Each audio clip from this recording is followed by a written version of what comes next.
Asante. Naomba mtu aliyepata kitabu cha Nyakati wa Pili, Nyakati wa Pili sura ya 15 mstari wa kwanza mpaka ule mstari wa 19. Aliyepata anaweza akasoma. Karibuni sana.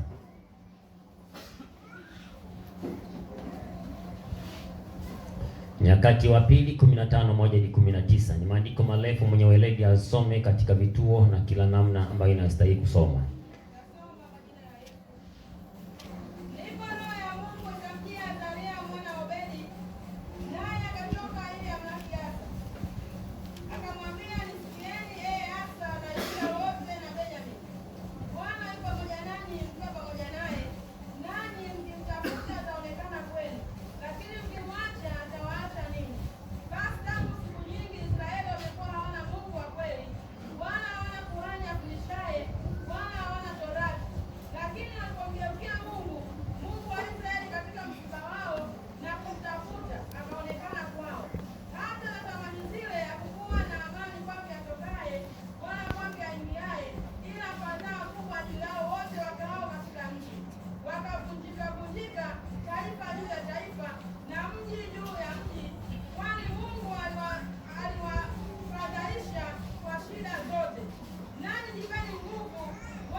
Jina la Bwana libarikiwe. Haya maandiko ambayo tumeyasoma asubuhi ya leo ni maandiko ambayo ni marefu kidogo, yana historia ndani yake. Tunaona wakati wa utawala wa mfalme Asa. Asa alikuwa ni mtoto wa Abiya ambaye alikuwa ni baba yake na alikuwa ni mfalme, lakini pale Abiya alipofariki, basi mwanae Asa aliweza kushika tawala kwa ajili ya kutawala katika ile Yuda. Na tunaona kwamba baada ya Asa kutawala, kuna mambo yalikuwa hayafanyiki katika taifa la Israeli.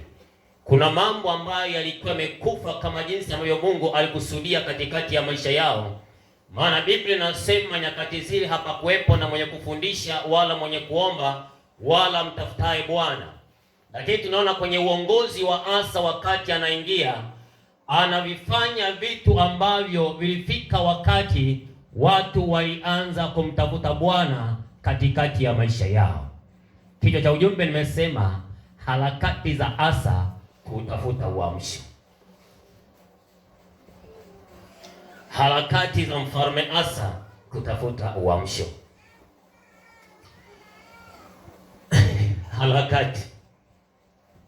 Harakati.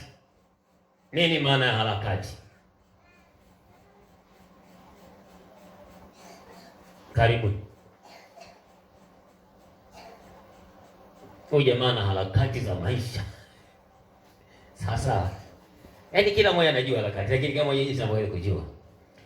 Kama nimesema harakati za mfalme Asa kutafuta uamsho. Uamsho una tafasiri nyingi katika Biblia, na kwa namna ambavyo wanazioni wameweza kutafasiri kwa habari ya uamsho. Lakini kwa namna ambayo ni rahisi kwa habari ya uamsho, tunasema kwamba ni kuleta uhai mpya. Sawa? Sasa mimi nitatumia hiyo, kuleta uhai mpya. Kutoka katika mambo ambayo yako karibu kufa au yaliyokufa, kuleta tena katika uhai mpya. Na ndio maana kwenye maandiko ambayo tumeyasoma asubuhi ya leo, tunaona mambo ambayo yalikuwa yafanyike kwa taifa la Israeli wakati wa wafalme waliomtangulia Asa.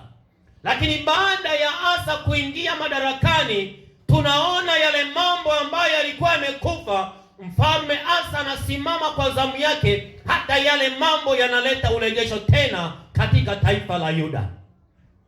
Ndio maana nimesema hizo zilikuwa ni harakati za mfalme Asa kutafuta uamsho. Amina, tuisha Bwana. Ndivyo ilivyo hata kwa maisha yetu nyakati za leo. Unapoona mambo hayaendi, unapoona kuna mambo yanafifia katika utumishi tulionao, ni wajibu wako kusimama katika Bwana na kumwambia Bwana, natamani unirejeshee uamsho katikati ya maisha yangu na kwa katikati ya kanisa la Bwana. Si nyakati za kulala, si nyakati za kunyamaza, ni nyakati za harakati. Na tukiwa na harakati kama kanisa la Bwana kwa habari ya kutafuta uamsho, hakuna mtu atakayelala. Kila mmoja atasimama kwa zamu yake kuhakikisha kwamba mahali ambapo Bwana amemweka pana kuwepo na uamsho. Hizo harakati. Kama ni kiongozi utaweka maombi, kama ni kiongozi utaweka makambi kwenye idara yako, kama ni kiongozi utafundisha neno la Bwana, watu wajue nini maana ya kumtumikia Bwana na nini maana ya Mungu wetu aliye hai. Hizo ndizo harakati. Lakini mfalme Asa alikuwa na harakati kwa ajili ya kuhakikisha kwamba taifa la Yuda linarejesha ule uamsho katikati ya taifa, inarejesha ule moto wa kwanza kwa habari ya kumtumikia Bwana. Biblia inasema hapa kuwepo hata mtu mwenye kumtafuta Bwana, kama watu walikuwa wamelala, watu walikuwa wamesinzia, kuna mambo yalikuwa yamekufa kwenye taifa la Israeli. Lakini mfalme Asa anaposimama kwa zamu yake kama mfalme, analeta uamsho kwenye taifa la Yuda, la Benjamin. Sijui mimi na wewe kwa nafasi ambayo Bwana ametupatia nia njema, unasimama kwa nafasi gani kwa hiyo kuhakikisha kwamba uamsho unakuwepo nyumbani mwa Bwana. Amina, watumishi wa Bwana. Tunaona kwa maneno ya nabii Odedi. Nabii huyu ukisoma kwenye Biblia unaweza kukuta ni amejitokeza tu mara moja tu, nabii Odedi. Ukisoma mahali pengine unaweza kuona Odedi kuna jambo alisema. Watafasiri wa mambo ya Biblia wanasema yamkini Odedi alikuwa ni nabii wa matukio. Hakuwa na unabii kama ofisi. Kama leo mimi niwe hapa nikasema hapa Bwana, neema ya Bwana ipo. Kama hapa napotabiri leo. Hapa nipo mimi natabiri. Sasa wanafundisha na tabiri. Wanatoka sawa na tukio tu kwa ajili ya kusema mahali hapa nafundisha neno la Bwana. Sawa sawa. Lakini si professional kama mchungaji. Kwa hiyo Odedi naye alikuwa ni nabii wa tukio kwa ajili ya kusema na mfalme Asa. Lakini ukisoma sehemu zingine umuoni Odedi tena anatokelezea sehemu nyingine ya Biblia kwa ajili ya kusema na kusema na mfalme wala kusema na watu mahali popote. Sio kama wakina Isaya. Sawa. Haleluya. Haleluya. Harakati za mfalme Asa kutafuta uamsho.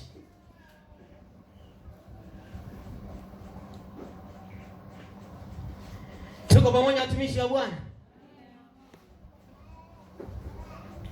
Kwa hiyo Biblia inasema kwa wakati mwingi ambao hauna idadi kwa taifa la Israeli, maana wakusema kwa miaka 10 au 20, wamesema kwa miaka mingi. Taifa la Israeli hawakuwa na Mungu wa kweli.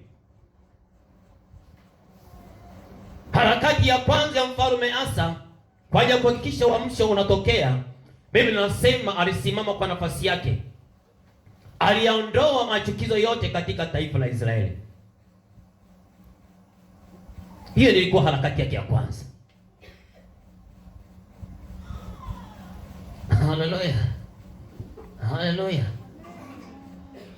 Ili Mungu aweze kukaa katika taifa la Bwana, na ili Mungu aweze kukaa katika kanisa la Bwana, lazima kila namna ya machukizo yaweze kuondolewa katikati ya watu wake. Maana Mungu akai sehemu ambayo ni chafu. Kwa harakati yake ya kwanza ya mfalme, Biblia inasema aliyaondoa machukizo yote. Huyu mfalme alikuwa na ujasiri. Biblia inasema hata mama yake pamoja na umalikia aliyokuwa nao. Sasa ajabu, nashinda kushangaa. Yaani mimi nishinda kwa sababu mume wake pia akiwa mfalme alikuwa malikia. Baada ya kufa alitakiwa aache umalikia pale pale. Lakini kuna vitu bado alikuwa na miliki vya kimalikia ambavyo vilikuwa vya miungu wale wageni. Biblia inasema Asa hakujali hata kwa bali kwamba hivi vitu ni vya mama yangu. Aliviharibu ili kuhakikisha taifa linakaa kwenye msimamo wa kumcha Mungu wa kweli. Mtumishi wa Bwana, lazima kwenye maisha yako ujue kuna mambo ambayo yatazuiria kwa habari ya Mungu kutokuonekana katikati ya maisha yako. Haijalishi vitu hivyo vitakuwa ni vizuri kiwango gani. Nani kama mama? Hata Asa angesema nani kama mama, nimkosee nini mama niombe mambo yake ya kuabudu sana. Acha aendelee kuabudu, lakini Asa kama mfalme alisimama kwa nafasi yake. Akaondoa vitu vile vya Ashera pale kwa mama yake. Biblia inasema akaviponda, akavitupa kwenye kijito. Kwa lazima uwe na ujasiri pia. Unapotamani kuona matokeo makubwa katikati ya maisha yako, maisha yenye uamsho, lazima ukubali kila jambo ambalo linamchukiza Bwana litoke katikati ya maisha yako. Hata kama lingekuletea maslahi, hata kama lingekuwa ni nzuri kiwango gani, lakini aliko katika mapenzi ya Bwana, ni lazima uliondoe katika jina la Yesu Kristo. Sikae na majitu machafu. Sikae na vitu ndani ya moyo wako. Unajua hivi vitu ni machukizo mbele ya Bwana. Bwana kai sehemu iliyo chafu. Kama tutokubali kuondoa kila namna ya machukizo katikati ya maisha yetu, tutabaki na kauli mbiu ya 113 ya moto wa uamsho. Hata watoto wanajua.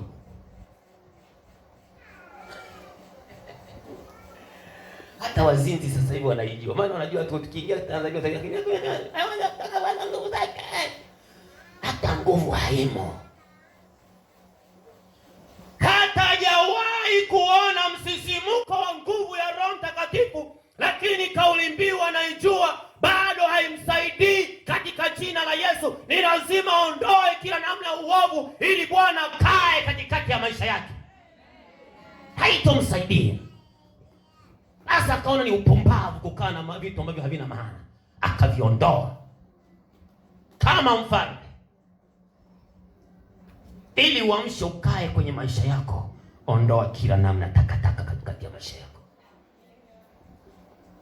Wakati mchungaji anasema yule dada, yule mama Lozi alikuwa na mtu wake, nilikuwa na vijana wanacheka.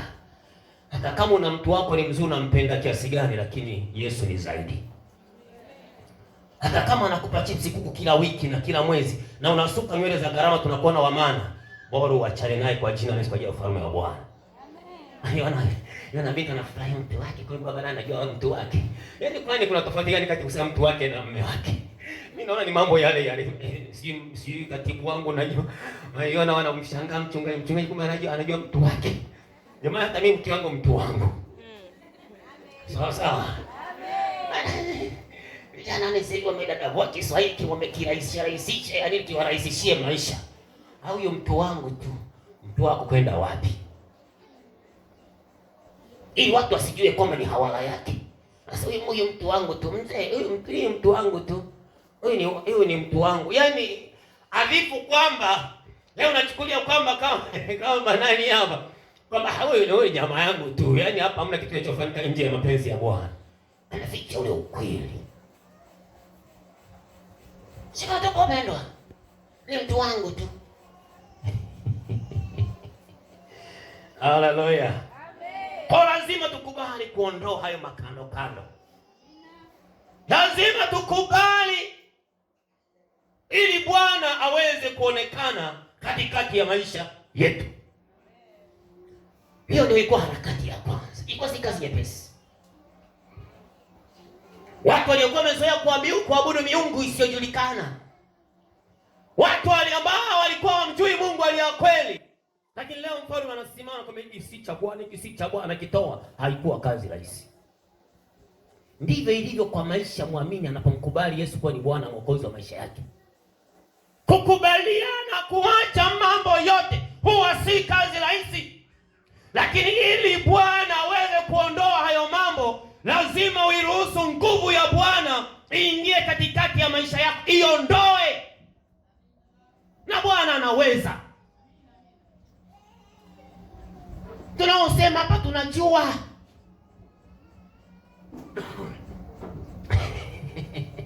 Haleluya. Tunajua. Sisi Bwana ametutoa sehemu ambazo huwezi kujua.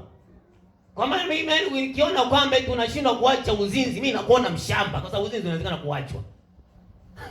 Unawezekana. Lakini lazima uruhusu nguvu ya Bwana. Unaruhusu nguvu ya Bwana kiasi kwamba hata uliyekuwa naye sasa anaanza kukuogopa. Aise, kweli sisi nakuona mtumishi wa Bwana. Ni vijana tupo. Wakati naachana mtu wangu wa kwanza, wakati Yesu amenipenda kuliko mtu wa kwanza, akaniambia, "Mimi naona una mpango tu wa kuniacha, si kama umeamua kuokoka." Zani nimeamua kuokoka, lakini kampani nitaenda kukupa. Nikaenda kumpa kampani na kwenda. Siku moja kaniambia mzangu, kambia, "Stop from now. I'm come back."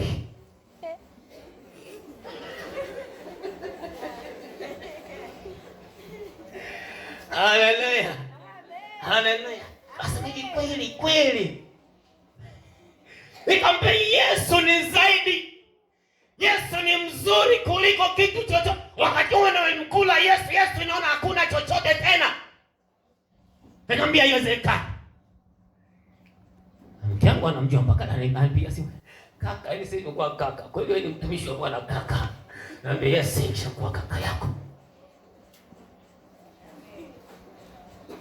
So kazi nyepesi.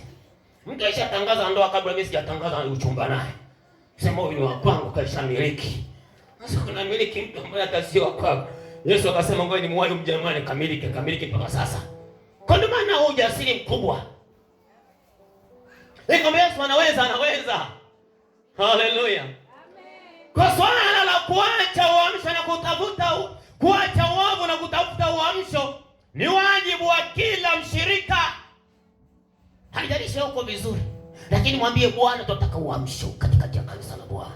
Mimi asubuhi viongozi wasifadi wa mtu wanataka uamsho. Kama jamaa walidokolea ujumbe wangu nini? Kwani wameona kuimba tunataka uamsho asubuhi. Na sisi leo tunataka uamsho. Na kama utaki uamsho utoke kabisa mapema kabla hatujaanza kuita Bwana. Na Biblia inasema walipomwita Bwana, Asa Odedi akamwambia, mkimtafuta Bwana ataonekana na mkimwacha atawacha. Ndiyo kanuni ya Bwana.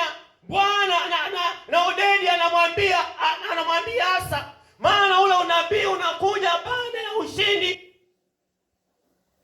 Anamwonya Asa, usije ukabweteka nao ushindi, kwa sababu ushindi uliopata ni kwa sababu ya mkono wa Bwana. Asema ukimwacha Bwana naye atakuacha, lakini ukiwa naye ataendelea kuwa pamoja na ninyi. Kwa anamwonya ili asije akabweteka sema kumbe sasa ninaweza.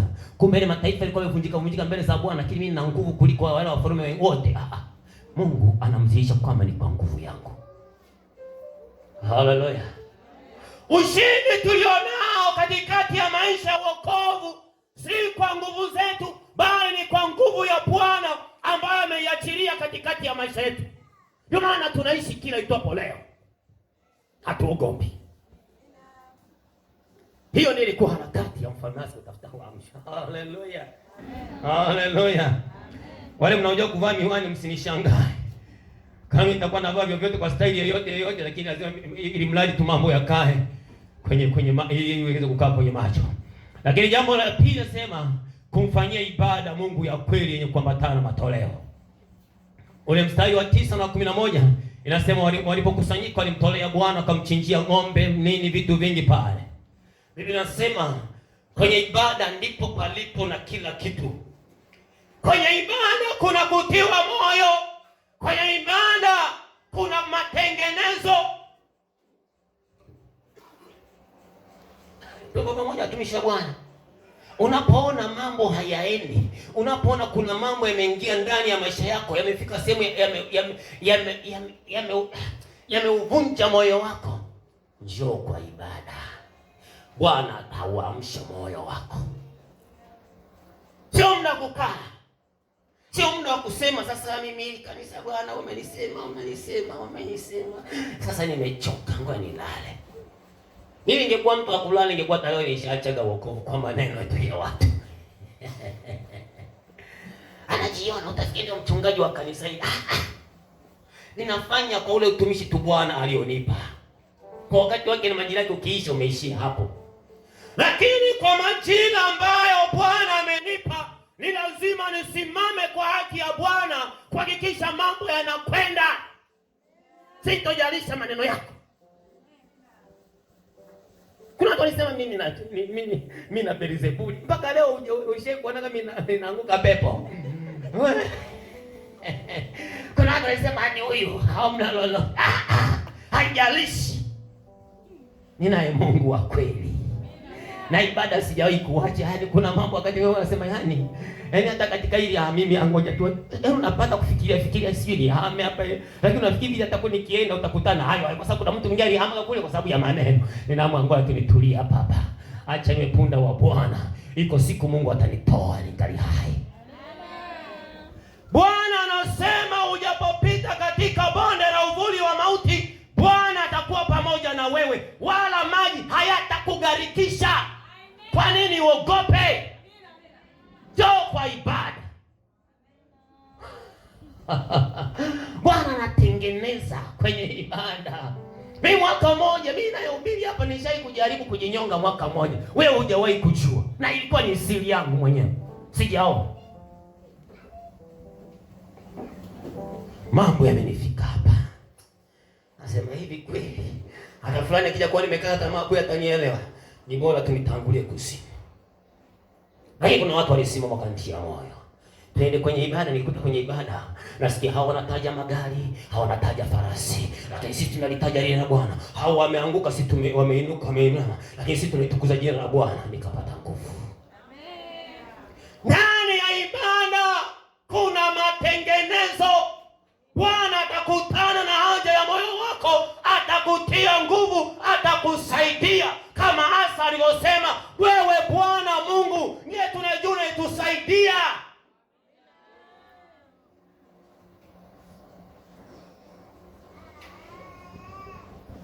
Siko pamoja tumisha Bwana. Kuna ibada. Usisahau kumtumikia Bwana na matoleo yako. Biblia inasema Sadaka huyu inanena mbele za Bwana. Haleluya. Kuna watu walikumbuka sababu ya sadaka zao tu. Kweli kuna wakati unaweza kufika hata kusema Baba katika jina la Yesu, na maandiko yote yakakutoka, hata niliyosema mpaka nitoka. Lakini unapokuja nyumbani mwa Bwana, kuna mambo Mungu atasema na wewe kwa upole, kwa unyenyekevu. Bwana atauganga moyo wako. Hawa washirika wakupeleki mbinguni, watumishi wa Bwana. Bwana nikuambie, haleluya, wala kuna mzee wa kanisa atakaye kupeleka mbinguni. Pake kukwaza, mwambie Bwana nisamehe, nina safari yangu ya kwenda mbinguni. Wala mchungaji wako anasemaga hana mbingu kupeleka, labda ya Chalinze. Kwa hiyo ukiona kuna jambo la kukwaza, ni bora kama Mungu nimsamehe mtumishi wako, wala usifanye vita naye. Hata kama ni mshirika mwenzio, hata kama ungekuna mzidi kila kitu, acha kumsalau. Mwambie ninajua Bwana ni wakati na majira kupitia haya, iko siku nitatoka. Siwe mtokana tamaa. Asa angekuwa ni mtokana tamaa, angesema wafalme wote waliopita pamoja na baba yangu hawakuweza kutengeneza utawala kumwabudu Mungu aliye hai. Mimi nitaweza. Hata wewe leo unaweza. Naweza leo nikawa mzee kiongozi, kesho ukachagua kuwa mzee kiongozi, ukashangaa utawala unabadilika, unakuwa mzuri. Hata watu wakasema, yani mchungaji alikuwa yuko kupatia mtu mzuri kama namna hii. Bado siinue pembe, mwambie Bwana nakushukuru kwa majira haya. Maana Bwana ndiye aliyekuweka kwa makusudi ili ulete uamsho ndani ya kanisa la Bwana. Kwa hiyo usiogope. Amina, tumishi wa Bwana. Hizi ilikuwa ni harakati za mfalme hasa kwa ajili ya kutafuta uamsho. Lakini jambo lingine inakwenda kidogo haraka kidogo. Jambo lingine nasema fanya upya agano na Mungu. Biblia inasema mstari wa 12 mpaka 15 pale, ukisoma ile hiyo nyakati wa 15 inasema wakafanya agano na Bwana. Uwe mtu wa kufanya maagano na Bwana. Amina, tumishi wa Bwana. Unapoona mambo hayaendi, fanya maagano na Bwana. Juzi tuko tunaomba kwa habari ya toba na rehema. Baba alikuwa anatuambia haijalishi hata kama wewe dhambi kutenda, lakini yamkini ndani ya kanisa la Bwana, yamkini ndani ya taifa kuna mambo ambayo ni machukizo mbele ya Bwana. Wewe kama wewe muombaji wa uamsho, jivike, omba rehema mbele za Bwana. Amina, tumishi wa Bwana. Fanya agano na Bwana. Mwambie Bwana nimekosa. Bwana sikutenda kwa akili. Bwana nimetenda kwa upumbavu. Bwana nisamehe. Ili niuone uwepo wako katikati ya maisha yangu. Ili niione nguvu yako katikati ya maisha yangu. Haleluya. Hatuwezi kuishi kwa akili zetu wala nguvu zetu. Biblia inasema wana wa Israeli walipomwacha Bwana, Biblia inasema walivunjika wakawa ni watu ukata tamaa, hawakuweza kusimama hata kwa adui zao. Ndivyo ilivyo hata leo kwa kanisa la Bwana. Ukimwacha Bwana utakuwa ni mtu wa hofu tu. Hautaweza kusimama kwa adui zako, hata kama ungelikuwa na maneno elfu ya kukuwezesha kusimama, lakini kama umemwacha Bwana hayatakusaidia. Hata ungesema wajapo katika njia moja watasambalia katika njia 7, wajapokuja sijui wangapi, hayatakusaidia. Kikubwa fanya maagano na Bwana.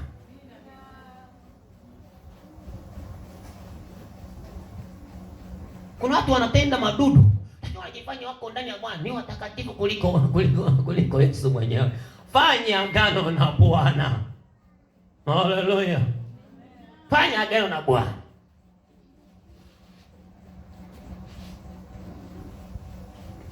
Kuna watu makanisani kwa kazi yao ni kuvunja wenzie moyo.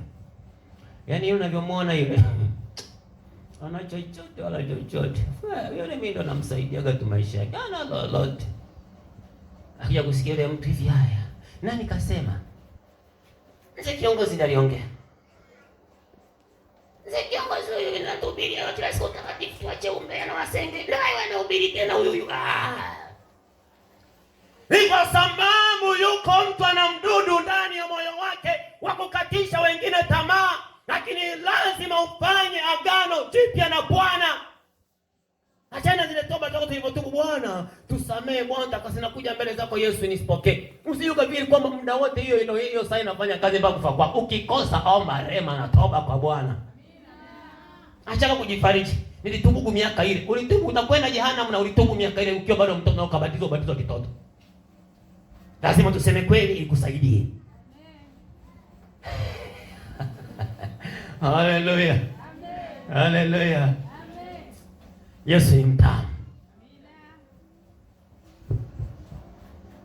Yesu ni mzuri zaidi ya asali. Haleluya. Ngoja niachie hapo.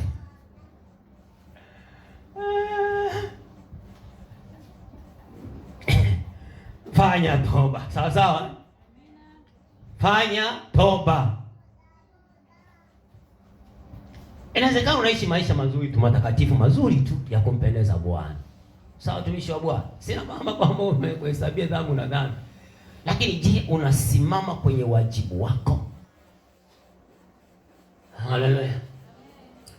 Juzi wakati unafanya maombi ya toba, mchungaji kuna jambo liliongea likaniumiza sana moyo. Sio kama niliumiza kumchukia. Nikamwambia, yaani Mogasa, umefika sasa wakati umeamua kushusha mikono, unanipa kazi ngumu, unanipa ishusha mikono ili ulinde tu utakatifu wako sasa. Nikasema hivi, mchungaji alikuwa ndani ya moyo wangu. Nilifika sehemu nikasema sasa basi yatosha. Na mimi nataka kwenda mbinguni. Nisije nikaa kama Musa.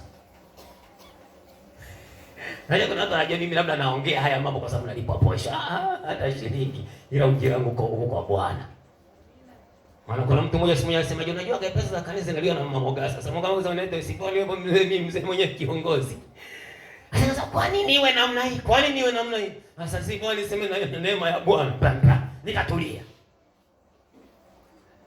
Lakini mimi nikamwambia Bwana, nilirehemu. Bwana nisamehe. Na kweli nimeamua kutubu tena kwa upya. Kwa kama ulikuwa unategemea mzee kapoa, uamsho umeisha. Bado. Sawa. Nimeamua kuacha nikasema hivi, labda mimi nitakuwa na matatizo. Ngoja nikae, nitulie nione wewe na Bwana atafanya mwenyewe.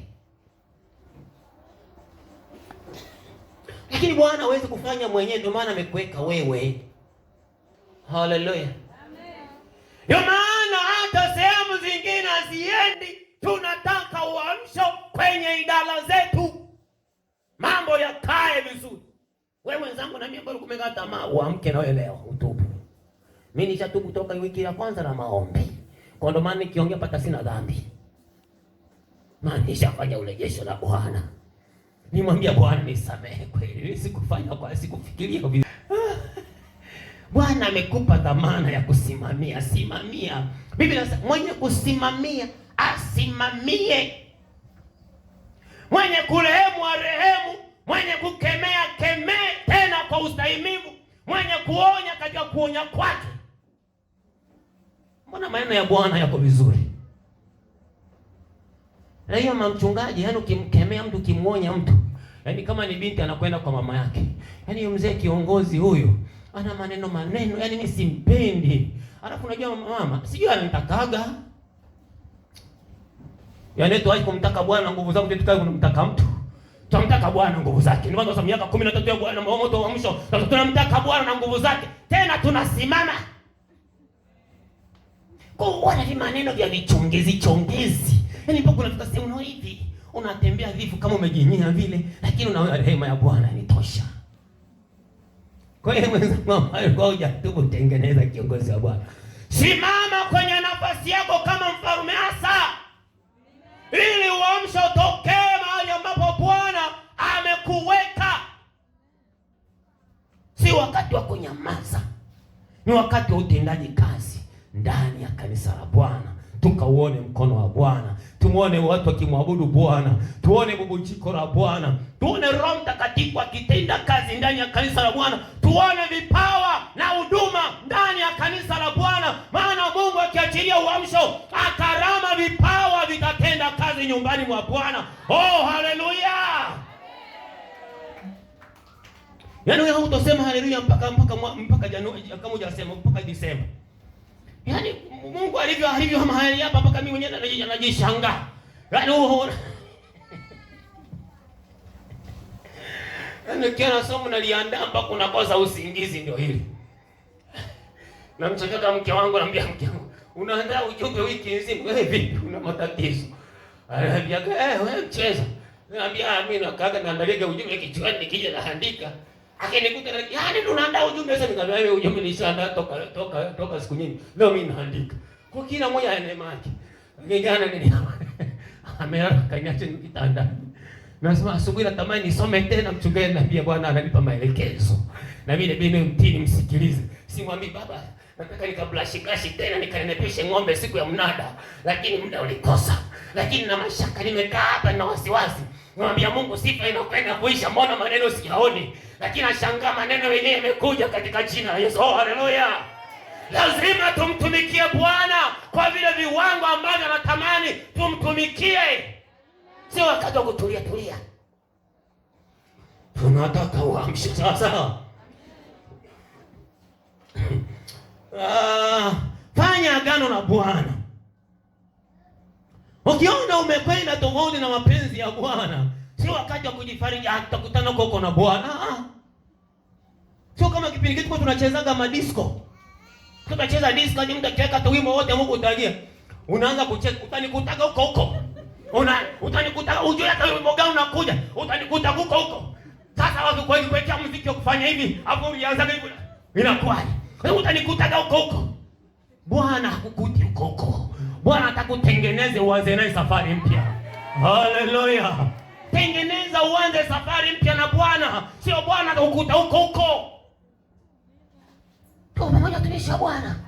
Unajua kuna watu wana vimaneno vya ajabu. Eti hata kama nilimkosa Bwana kesi nishaka tu. Bwana atanikutaga kwa nikiwa naenda kumtumikia. Tengeneza. Pamoja tumisha Bwana. Tengeneza. Na ndio maana umekuwa mtu manunguniko, sababu hujatengeneza upya tena. Hata kama unatamani kuinuka, lakini ukikuta kuna watu wanatamani kupiga kwanzi, bado unarudi kwa sababu hujatengeneza upya. Lakini ukitengeneza upya unasema hata kama wakisema, lakini kweli nilifanya kwa ujinga wangu. Lakini Mungu alishakunisamehe. Lakini mimi nimeanza safari tena mpya. Hautaogopa wala utasikiliza maneno yao, lakini kwa sababu umesema Bwana atakukuta huko, na yeye Bwana amenyamaza, kwa sababu nimemwacha naye kabisa kuacha. Unajitia maneno atakukuta huko, wala Bwana hata kukuta huko. Pamoja tuisha Bwana. Tengeneza maisha yako. Maisha yako ni ya thamani sana mbele za Bwana. Iko siku Yesu atarudi wakati na majira usiyojua. Shauri. Sisi tumetoisha nao. Jana nilikuwa sinawaza nini. Nikasema hivi watu wanakufaje? Hivi nilikuwa ni kwenye bodaboda. Sasa kuna watu wanasafiri wanashangaa mtu kafa. Lakini mimi naenda safari narudi salama. Hivi ikitokea na mimi ndo nakufa siku hiyo, nimesafiri tu nakufa. Unajua kuna wakati mwingine unapiga tathmini, wewe ni nani? Leo unakuta safari mwenzio kagongwa kafa. Hivi unapiga, je, angelijua ndio siku yake ya kuondoka duniani, angeenda hiyo safari? Nikamwambia Bwana, wewe una siri kubwa. Acha tu niendelee kutengeneza maisha yangu yawe masafi mbele zako. Ili Mungu atakukuta mahali popote, asikukute huko. Akukute ukiwa safi. Amina, tumishi wa Bwana. Amen. Iko siku utakosa mbingu kwa mambo ya kipusi yasiyokuwa na sababu ya msingi.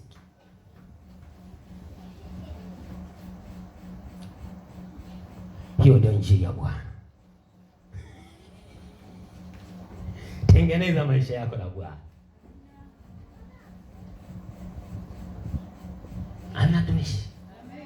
Ukitengeneza maisha yako na Bwana, hata kama yangelikuwepo mambo yalitendeka makubwa kiwango gani, hata kama dunia yote ingejua kwa Mogasa alishampigaga mtu kikofi, Bwana akitengeneza huwa anaachilia kitu kingine kipya.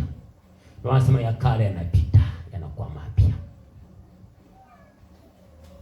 Siku moja tumishi wa Bwana, kwa usiende kujifariji na dhambi vyako tu, kwa sababu waisha kuambia sijui nini duniani haokoki, na wewe unasema Unajua kwa duniani ni kugumu sana. Unajua mpaka nioe na niolewe ndio mimi ndio nitaishi maisha marefu. Nani kakuambia?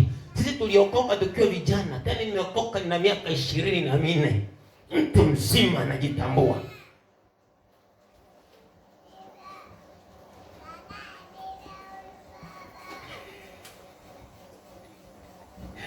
Haleluya. Amen.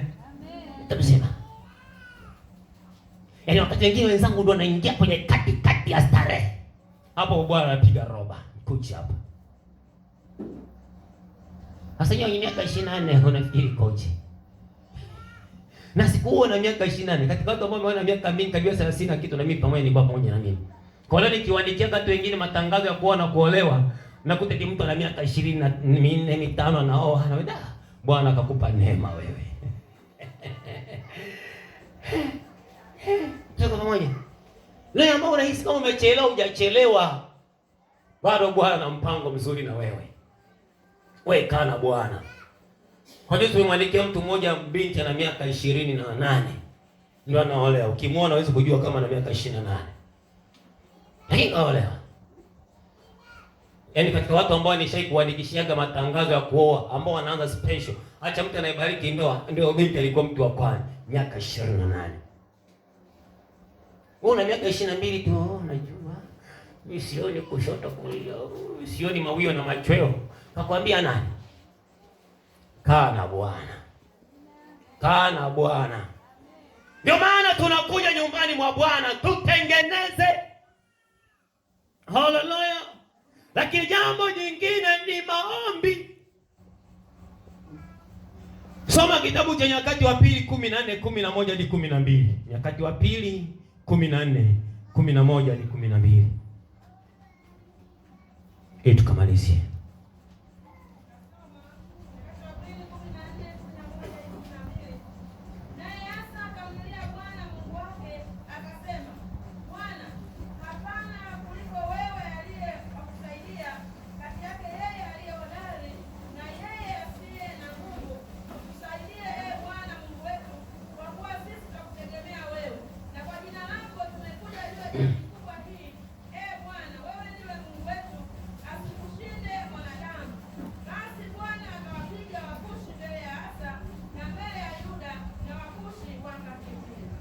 Asante. Maombi yanafanya mambo makubwa. Maombi yanaangusha ngome za adui. Ukisoma vizuri utaona kama Mfalme Asa anaamua kujipanga na jeshi ambalo ni kubwa kuliko yeye. Na anamfanya Mungu kuwa ndiye kila kitu. Anamwambia wewe Mungu ndiye mwenye kusaidia. Tazama tumekuja juu ya jamii hii kubwa. Kwamba jeshi la adui lilikuwa ni kubwa kuliko jeshi lake. Kwa kanuni za kivita wala asingeweza kupandisha jeshi lake hasa kupigana na jeshi. Angeomba suruhu. Haleluya. Haleluya. Yeye Mungu wa majeshi sawa sawa. Angeomba suruhu hasa. Anasema Bwana yatosha. Tuenda kufanya suruhu na wafalme jamani, naomba tukaleta maafa makubwa. Unajua hawa watu nao ni wanadamu, roho za watu tutakuja kudaiwa nani damu za watu. Mimi naona tu tungeacha ya mambo kwa sababu ameshaona ile vita haiwezi. Lakini Asa pamoja na kuona jeshi la adui ni kubwa, akamwamini Bwana kwamba Mungu akisimama katikati yetu lazima tamshinda huyu adui, haijalisha na nguvu kiasi gani. Asa anasema wewe Mungu ndiye mwenye kusaidia, usishindwe na mwanadamu. Haleluya. Anasema usishindwe na mwanadamu. Anamkabidhi Bwana ile vita. Maana anajua vita si yake, vita ni ya Bwana. Kwamba Bwana akipigana na taifa atakayeshindwa atakuwa ameshindwa Mungu, si Asa. Kwa anamtumainishia Bwana na kumwonyesha Bwana, vita ni ukabidhi wewe, usishindwe na mwanadamu. Wewe unafikiri Mungu anataka ashindwe na mwanadamu? We kama ni kichacha kikulia kitakuwa kilisimama vizuri sana pale. Jezi mama moja kana nikumbusha hasira za kuli. Ninyi wakulia mlioko muokoke vizuri. Anasema jamaa moja alikuwa anaendesha gari. Jamaa akamwambia acha upumbavu. Hakuna jambo baya kama kumwambia mkuu ya upumbavu. Akamwambia unasemaje? Akamwambia cha upumbavu. Unasemaje? Hapo sasa sijue kwamba jamaa anasogea. Jamaa asema mimi nishtukia kibao kimempiga upande huu bado hajatoka kapigwa huko jamaa chini. Hapo anaitwa ushahidi. Hapo anaitwa ushahidi akamwambia Hamisi kuona. Maana kwa shahidi wale jambo ilikuwa ni issue watu wafukuzwe kazi yao. Sasa hivi nyewe Wakuria mna shida gani? Nikamwambia ukiwa hujaokoka lazima ile spirit ikae ndani yako. Haleluya. Haleluya. Kama hujaokoka vizuri, lazima ile kiburi cha kikule kitakaa. Lakini lazima umnywe Roho Mtakatifu akisage sage. Nitakaa vizuri.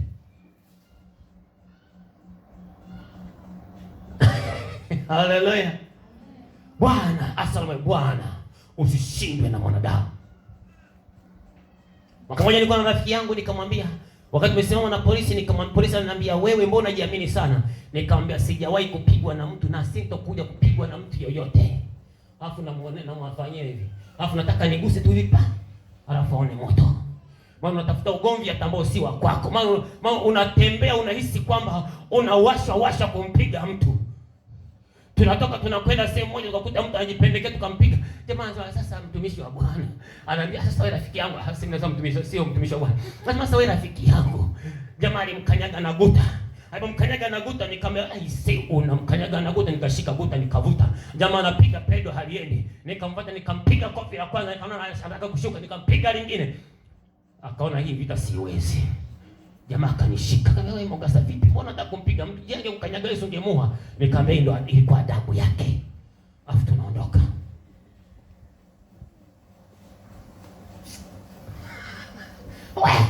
Lakini leo hii tumeokoka.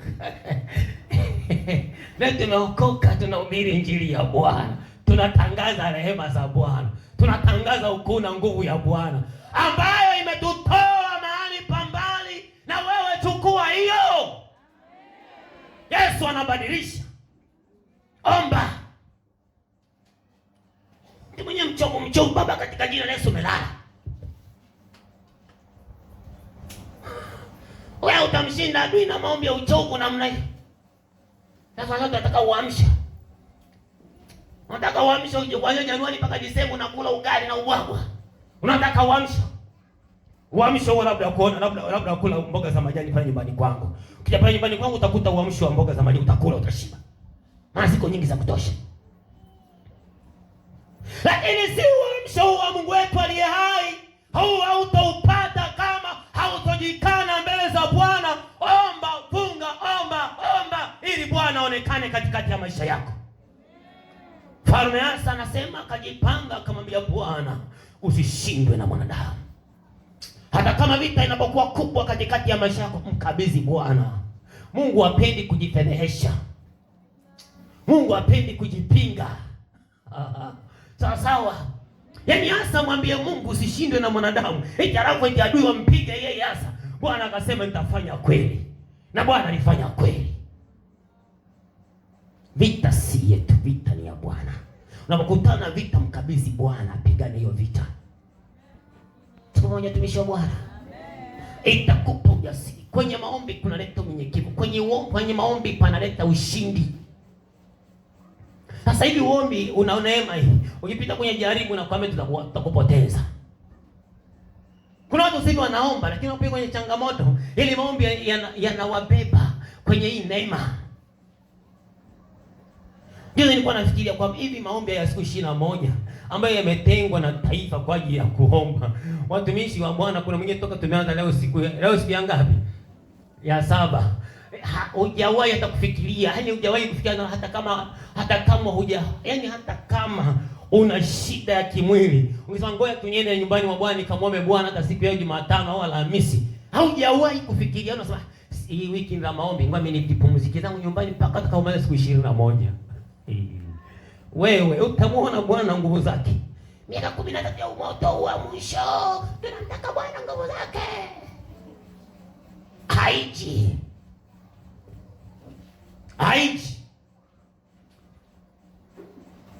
Lazima uwe na mkakati wa maombi.